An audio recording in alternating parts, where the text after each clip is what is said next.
todos, esse é o Rock Resenha, mais um canal de música e cultura. Meu nome é Leonardo Alves e hoje eu vou falar sobre um álbum que eu gosto bastante, tenho certeza que vocês também gostam, que é esse daqui,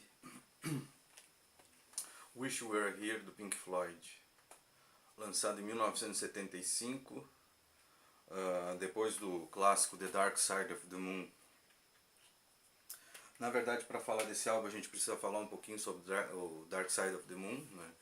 Foi um álbum lançado em 73 e foi onde finalmente a banda atingiu o mainstream.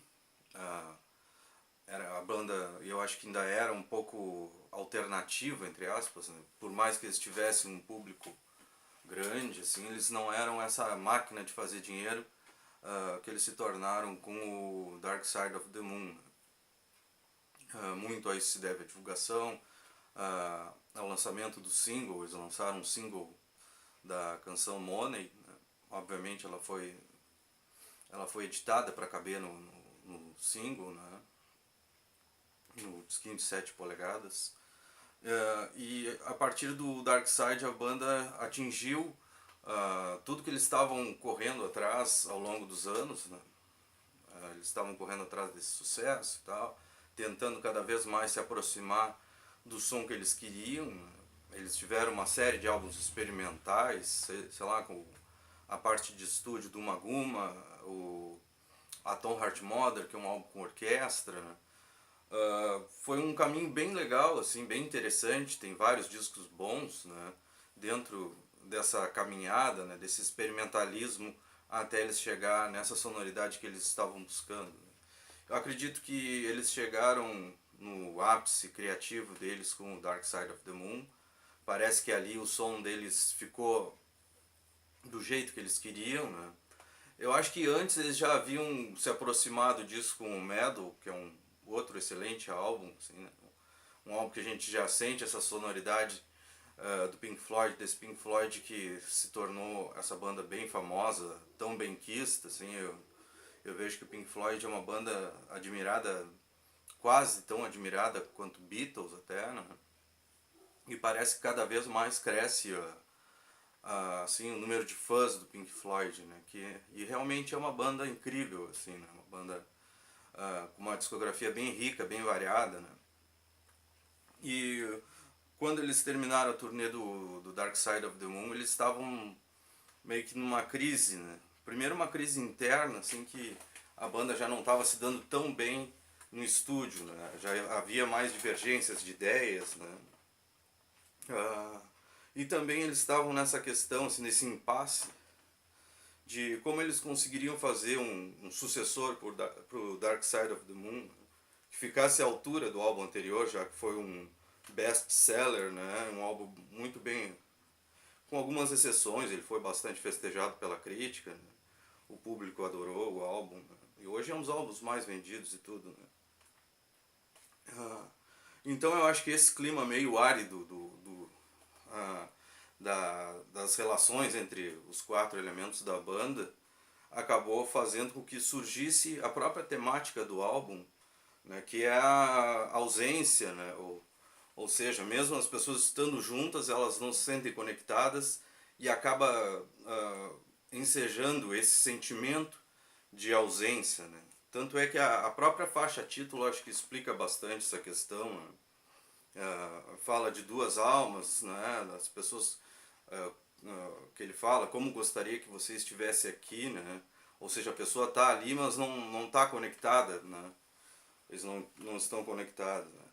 A letra dessa música, acho que ela tanto se refere à relação entre os membros da banda, quanto ao fato de que o Roger Waters estava em processo de se separar da esposa dele da época, né? E seja qualquer contexto que a gente coloque a letra dessa música, é uma letra linda, né?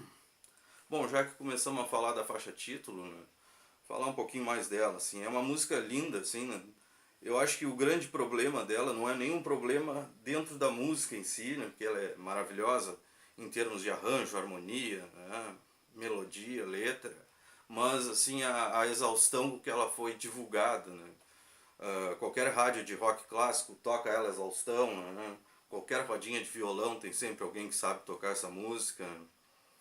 Inclusive nesse aspecto eu me sinto um pouco culpado, que eu também muito toquei isso daí nas rodinhas de violão, né? Peço desculpas. Né? E é uma música que sofreu da mesma forma com o mesmo problema que teve, sei lá, Starway to Heaven, outra música fabulosa, assim, mas que foi divulgada talvez em demasia nas rádios, né? Qualquer lugar a gente ouve Starway to Heaven. Né? Claro, isso daí não desabilita as músicas, não torna as músicas menos importantes, né? Hoje eu estava escutando esse álbum, assim, e essa música para mim continua ainda tocante, assim, embora eu já tenha escutado também muito, né? A forma com que ela é desenvolvida, né? Com aquele começo lá com a equalização sem grave, só com médio ali, que parece um rádio, e aí a entrada dos violões, né? Aquele solo de violão inicial do David Gilmour é muito bonito, ele tem uma puta sensibilidade ali, né? Quando entra a bateria, entra todo aquele groove na música, dá um sentimento bonito, assim, né? Ela cresce de uma forma bem interessante.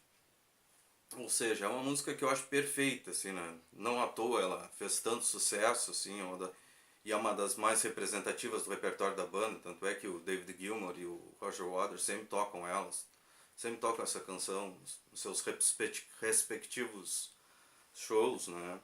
Bom, outra canção desse álbum, né, que também se tornou icônica, é Shine On You Crazy Diamond. Essa música foi feita a parte da letra foi feita pelo Roger Waters, né?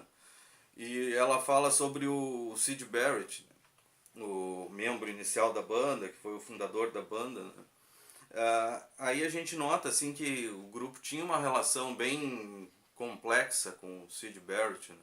Porque ao mesmo tempo que ele foi o cara que fundou a banda, que mais ou menos delimitou as diretrizes que a banda seguiria, desse rock experimental e tudo, né? A banda acabou abandonando ele, deixando ele de lado, né? Para poder se manter, até porque o Syd Barrett estava meio louco, tava numas viagens de droga e tudo, né? Mas existe essa dualidade, né? Ao mesmo tempo, acho que rolava um sentimento de culpa por parte da banda, né? Pelo fato de Syd Barrett não ter conseguido se manter ali, né? E o Roger Waters fala muito assim que sempre faziam artigos sobre o Syd Barrett, mas ninguém conseguia expor de uma forma mais abrangente o quão genial foi o Syd Barrett, né? E ele nessa letra ele tentou traçar esse gênio louco aí que foi o Syd Barrett, né? E é uma música que também de certa forma entra dentro desse contexto que o álbum fala sobre a questão de ausência, né? Eu gostaria que você estivesse aqui, né? No caso a ausência do Syd Barrett, né? Na parte musical, assim, acho que não tem. A música é irreprimível, acho que todos os aspectos da música são maravilhosos, desde a entrada lá, que é uma taça lá que eles amplificam e fazem aquele barulho, né? O solo de entrada do David Gilmour é uma das coisas mais primorosas que eu já ouvi, né? O Richard Wright tem uma participação muito forte nesse álbum e particularmente nessa música, especialmente a parte final de Shine On Crazy Diamond, que fica no lado B, ali, né? Ele tem uns teclados incríveis e a gente vê o quanto ele era importante para a sonoridade da banda. Ele não era um virtuoso como o Rick Wakeman, por exemplo, né? Mas ele era um cara bastante sensível, com bastante musicalidade, né? Com boas ideias de composição, né? E a participação dele nessa música aí é assim uma das melhores em toda a carreira do Pink Floyd, né? Esse álbum também conta com a música Welcome to the Machine, que é uma composição também do Roger Waters. Eu acho que Wish You Were Here é Roger Waters e David Gilmour. Essa acho que é só do Roger Waters, né? É uma música que fala sobre a indústria fonográfica, né? Sobre um cara que almejava fazer sucesso tocando guitarra, né? Ele, quando era jovem, incomodava a mãe dele aprendendo a tocar guitarra e tudo, né? E depois atinge o estrelato, né? E é uma visão um pouco amarga de toda essa questão, assim. Isso daí faz a gente refletir sobre essa luta da banda ao longo dos anos, sei lá, desde o The Piper at the Gates of Dawn até chegar no Dark Side of the Moon, né, atingir esse mainstream, né, a chegar nesse topo onde eles tanto almejavam, né, e ao mesmo tempo ver que não é uma coisa tão legal assim, né, tanto é que o próprio título da música fala Welcome to the Machine, ou seja, bem-vindo à máquina, né, ou seja, bem-vindo à indústria, né, máquina remete a algo frio, né, e a música trata disso, assim, na verdade, entra esse dilema, assim, né, um dilema até existencial, né, depois de ter alcançado tudo que tu queria, para onde é que tu vai, né? Eu acho que isso daí acontece com todos os rockstar, né? Eu me lembro uma entrevista do George Harrison, né, puxando um pouco pro lado dos Beatles, né? O George Harrison, numa entrevista falando, eu acho até que foi no Living Material World, o documentário, né, que entrevistam ele, ele fala assim que muito novo ele chegou aonde todo mundo queria chegar, ou seja, ter reconhecimento, ser milionário, né? E aí ele se perguntou, tá, e agora o que eu faço e tal, né? O George Harrison seguiu por um lado, por um viés mais espiritualista, né? Tanto é que ele tem esse, essa vibe mais espiritual, né?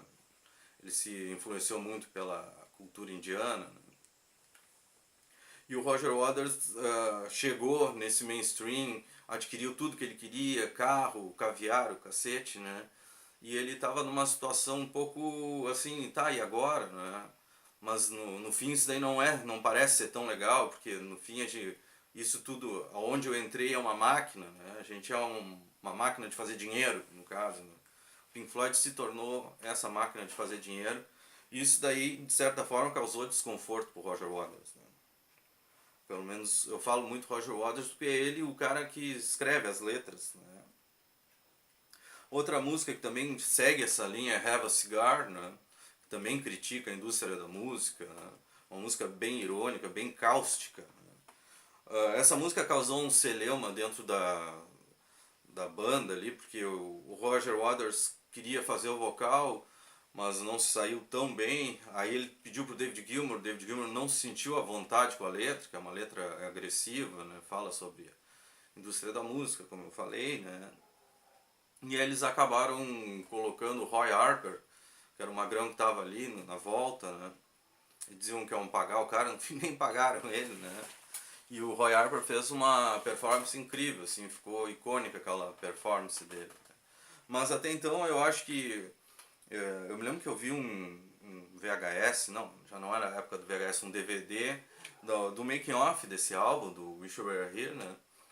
E me parece que o Roger Waters ficou um pouco magoado, que era ele que queria ter feito esse vocal, né? Mas acabou que não foi ele, o pessoal não gostou tanto da performance dele, né? Parece que ele ficou meio irritado, assim, tanto é que os álbuns posteriores ele começou a cantar cada vez mais no Pink Floyd, né? E, essa música, pra mim, é uma das melhores do álbum. É difícil falar da melhor música de um álbum tão grandioso quanto esse, né? Um álbum que, na verdade, tem, sei lá, 5 canções, né? Na verdade, são 4, se a gente pensar em Shine On e o Crazy Diamond como uma canção única, né? Uma parte dela abre o álbum e a outra fecha o álbum, né? E é uma música incrível, tem um groove bem violento, ela é meio funkeada, assim como o Time, né? Tem uma pegada levemente jazzística também, né? Enfim, é um álbum muito, muito bom, assim. A própria capa, ela já reflete um pouco essa temática do álbum, né?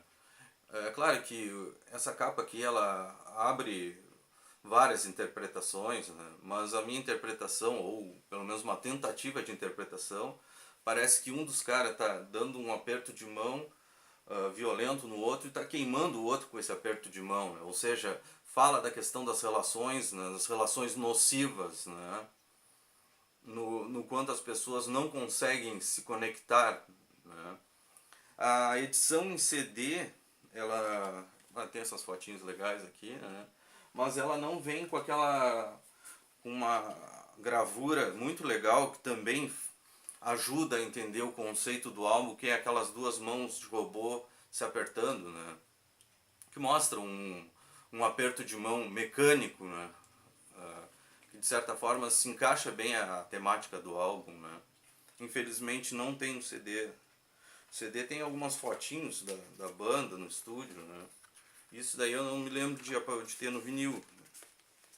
Aqui algumas fotinhos e tal. A famosa foto do mergulhador, né? Deixa eu ver o que mais tem aqui.